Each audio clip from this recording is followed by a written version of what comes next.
नड्डा से एक सवाल पूछना चाहता हूं, मैं देश के प्रधानमंत्री से एक सवाल पूछना चाहता हूं, मैं जय शाह के पप्पा से एक सवाल पूछना चाहता हूं कि दुष्यंत चौटाला को बगल वाली कुर्सी पर बिठा करके कौन सा 35 बिरादरी 36 बिरादरी कर रहे हो बे? कौन सी 36 बिरादरी 35 बिरादरी कर रहे हो? खेला करते हो? खेला? अरे झूठा, बेईमानी करते हो। मैं आपसे कहता हूं और आप सोच करके इस बात को बताइए, जहां धर्म होगा वहां हिंदू मुसलमान करेंगे, और जहां मुसलमान नहीं होगा वहां 35 बिरादरी 36 बिरादरी करेंगे। यह मन में आप सोचिए और विचार कीजिए। अगर मैं गलत हूं, निकालो रस्सी, लगाओ फांसी पे।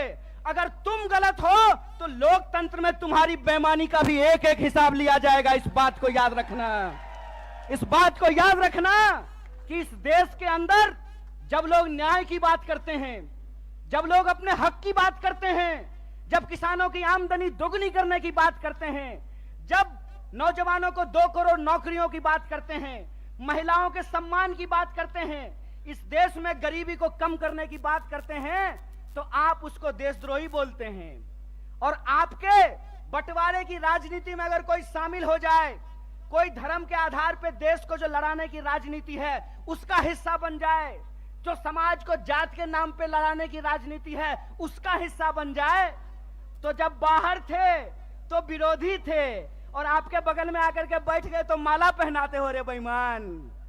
अरे कौन सा ऐसा वॉशिंग मशीन है रे कि जब कांग्रेस में रहता है तो चोर होता है और तुम्हारा पार्टी में जाकर के ईमानदार हो जाता है रे झूठा।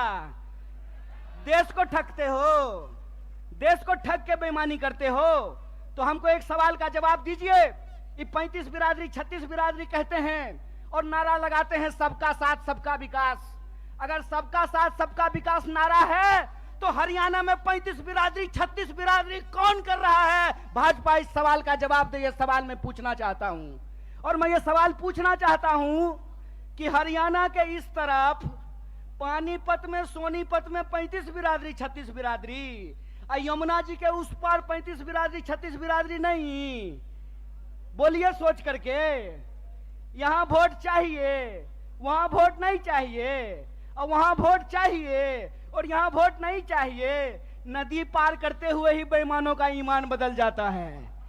यमुना के पार अलग राजनीति बागपत में, यमुना के इस पार सोनीपत में अलग राजनीति। इस खेल को हरियाणा के लोगों को समझना पड़ेगा, इस खेल को जींद के लोगों को समझना पड़ेगा।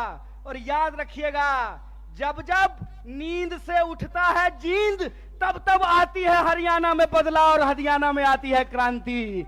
इसीलिए मैं आपसे आग्रह करने के लिए आया हूं कि आपको समझना पड़ेगा कि देश के भीतर जो सच्चाई है वो हकीकत हमको अपनी आंखों से देखना पड़ेगा। क्या नारा लगाए थे? बहुत हुआ महंगाई का मार, अब की बार मोदी सरकार। तो सिलेंडर 1200 रुपया में इनका चचा बेच रहा है।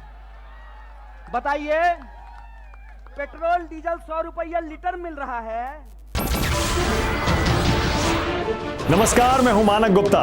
अगर आपको हमारा ये वीडियो पसंद आया हो तो इसे लाइक और शेयर जरूर करें, और हां, हमें सब्सक्राइब और फॉलो करना ना भूलें ताकि आप देश और दुनिया की कोई खबर मिस ना करें। तो जुड़े रहिए हमारे साथ और देखते रहिए